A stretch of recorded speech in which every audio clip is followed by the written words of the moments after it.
Alors maintenant, pour voir s'il y a un lien entre le genre et le sentiment vis-à-vis du revenu, on va faire un tableau croisé entre ces deux variables. Je vous conseille de laisser plusieurs lignes entre différents tableaux croisés. Il y a même des personnes qui préfèrent faire un tableau croisé par feuille de calcul Excel. Donc, on va faire le tableau croisé entre le genre et le sentiment vis-à-vis du revenu. Je me place en dessous du titre, je vais dans l'onglet Insertion et je clique sur Tableau croisé dynamique. Puis, je vais dans ma feuille de calcul où il y a mes données et je sélectionne l'ensemble des données en faisant CTRL-A ou bien en faisant CTRL-Maj flèche de droite et CTRL-Maj flèche du bas, ce qui revient au même. Puis, je clique sur Entrée. Et là, nous sommes dans l'interface du tableau croisé dynamique.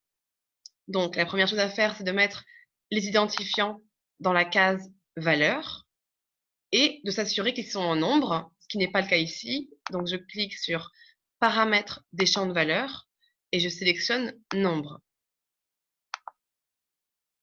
Ensuite, je place la variable indépendante en ligne, comme on l'a vu en cours, et la variable dépendante en colonne. Ici, c'est Inkfell. Par défaut, il le place en ligne. Je vais manuellement le mettre dans la case colonne. Et donc là, nous avons un tableau croisé du genre et du sentiment vis-à-vis du revenu, et c'est un tableau des effectifs. On peut tout d'abord enlever les personnes qui ne savent pas ou qui n'ont pas répondu parce qu'elles sont trop peu nombreuses dans l'échantillon. Vous voyez, il y en a très très peu.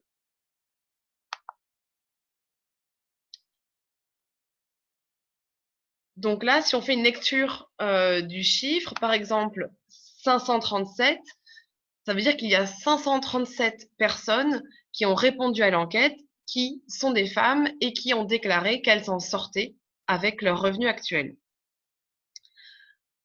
Mais pour faciliter l'analyse et la lecture du tableau croisé, on va transformer ce tableau des effectifs en un tableau des pourcentages.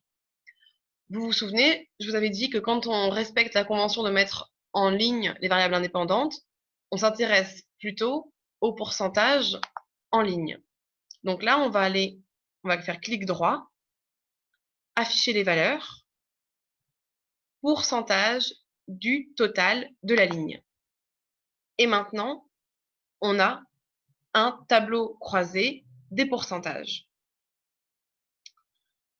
Alors, pour analyser ce tableau croisé, il y a deux étapes. La première étape, c'est de faire une lecture statistique du tableau. Et donc là, par exemple, qu'est-ce qu'on pourrait dire? On pourrait dire qu'on voit que les femmes déclarent moins souvent vivre confortablement avec leur revenu actuel, puisqu'il y a quasiment 5 points d'écart avec les hommes. Et au contraire, elles déclarent beaucoup plus souvent vivre avec difficulté avec leur revenu actuel, puisque là, il y a quasiment 8 points d'écart. Donc, ces différences qui existent entre les hommes et les femmes, elles nous laissent penser que le genre a bien un effet sur le sentiment vis-à-vis du revenu. Maintenant, on passe à la deuxième étape et il faut apporter des pistes explicatives. Donc, soit on va formuler des hypothèses et on doit aussi faire référence à des travaux en sciences sociales pour expliquer ces différences qu'on vient de constater. Donc, en l'occurrence, on pourrait commencer par dire que les femmes, elles gagnent moins que les hommes, et on pourrait citer les statistiques publiques sur le sujet. Donc, ayant moins de revenus, c'est normal qu'elles aient plus de mal à faire avec. On pourrait aussi aller plus loin et on pourrait citer les travaux en sociologie qui montrent que les femmes sont davantage en charge des courses, des dépenses pour les enfants, des achats de première nécessité de manière générale, et aussi qu'elles gèrent plus souvent les comptes bancaires.